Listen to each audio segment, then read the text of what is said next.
Todo mundo sempre me pergunta, Carol, afinal de contas, quais são as matérias de AFO que mais caem em prova de concurso? Pega papel e caneta que hoje eu vou te contar. A primeira delas é Receita Pública, então já anota aí, Receita Pública. Carol, mas o que cai em relação à Receita Pública? Primeiro, classificações da Receita Pública, estágios e etapas da Receita Pública, aro, antecipação de receita orçamentária e deduções da receita. E por onde eu começo a estudar? Manual técnico de orçamento e manual de contabilidade aplicada ao setor público. Tudo? Não, só o que está relacionado à receita, em relação à receita. Outro item que sempre cai são os princípios orçamentários. Pessoal, sempre tem questão sobre o princípio orçamentário, então não tem para onde correr. Tem que pegar, estudar e entender corretamente quais são os princípios orçamentários e as suas finalidades e os seus objetivos. E aí a gente vai caminhando para os instrumentos de planejamento, instrumental de planejamento, PPA, LDO e LOA, artigo 165 da Constituição. Aliás, Constituição Federal não tem para onde correr, a gente tem que pegar e ler aquele título que fala sobre finanças públicas, sobre os orçamentos, artigo 63, 164, 165, artigo 67 da Constituição, tem que estudar mesmo. Tá? E em relação a PPA, LDO e LOA, além desses itens que eu comentei, é importante que a gente saiba qual é a finalidade, os objetivos e o conteúdo de cada uma delas. Por exemplo, Lei de Diretrizes Orçamentárias traz anexo de metas fiscais. As metas de resultado primário e de resultado nominal vão estar na LDO.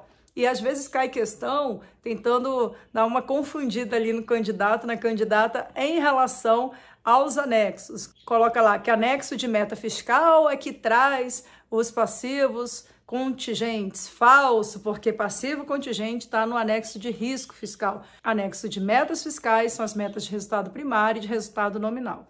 Outro item, além de PPA, LDO e LOA. Então, olha só, Receita Pública, já te falei quais são os principais itens que são cobrados. Falei um pouquinho sobre os princípios orçamentários que também sempre caem. PPA, LDO e LOA.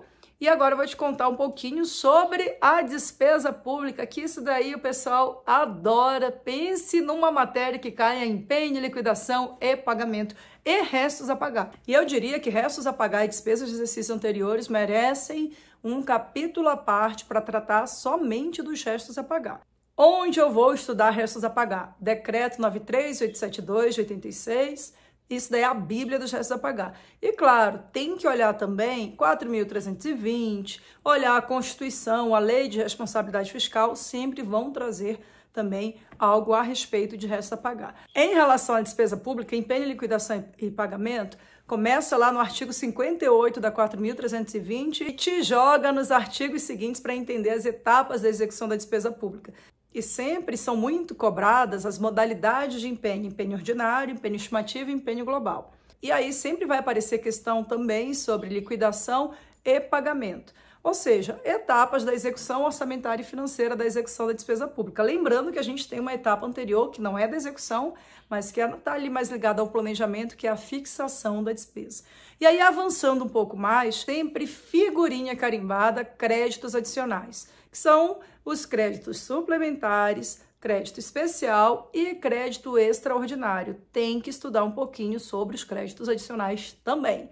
Indo mais para o final, mas não menos importante, SIAF, Sistema Integrado de Administração Financeira Federal, que foi criado lá em 1987, preparando o terreno para a gente trabalhar com a centralização de recursos, unidades de tesouraria, com a Conta Única do Tesouro, que foi criada em 88, a partir da Constituição Federal de 88. Então já vai dar uma olhadinha lá nos artigos 164, pega também na sequência os demais artigos, porque todo aquele blocão que vai falar sobre finanças públicas, sobre orçamento dentro da Constituição, cai com certeza em prova de concurso.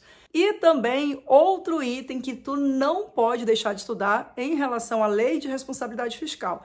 Endividamento, limites de endividamento, limites para contratação de pessoal, todos aqueles limites que aparecem na Lei de Responsabilidade Fiscal, especialmente também contingenciamento de despesas, que vai estar lá no caput do artigo 9º da Lei de Responsabilidade Fiscal, limitação de empenho e limitação de pagamento, que é a limitação de movimentação financeira, despesa obrigatória e despesa discricionária. Pega lá o parágrafo 2º do artigo 9º da LRF, que vai trazer quais são as exceções, quais são as despesas que não vão sofrer contingenciamento. Vira e mexe cai questão relacionada ao parágrafo 2º do artigo 9º da LRF. Também não deixa de verificar a receita corrente líquida.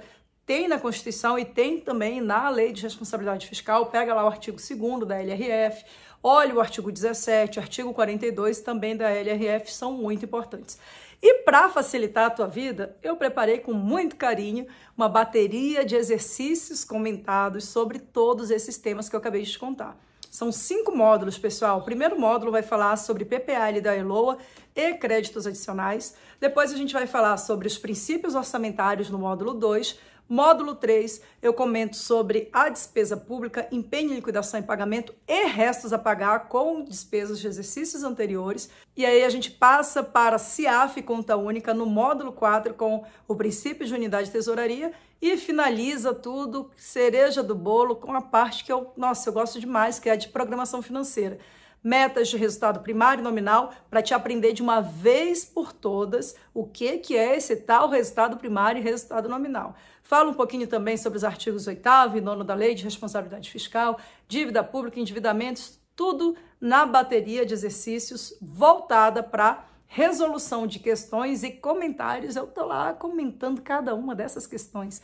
Isso tudo para concurso. Então, a gente pega questões de concursos e elaborei também algumas questões especificamente para otimizar o teu aprendizado. Porque, gente, não adianta ficar só o decoreba na hora da prova, fica ansioso ali, ó, e se esquece de tudo. Tem que, de fato, entender. Então, já corre, já dá uma olhada ali no site para pegar essa bateria de exercícios, porque a prova está chegando.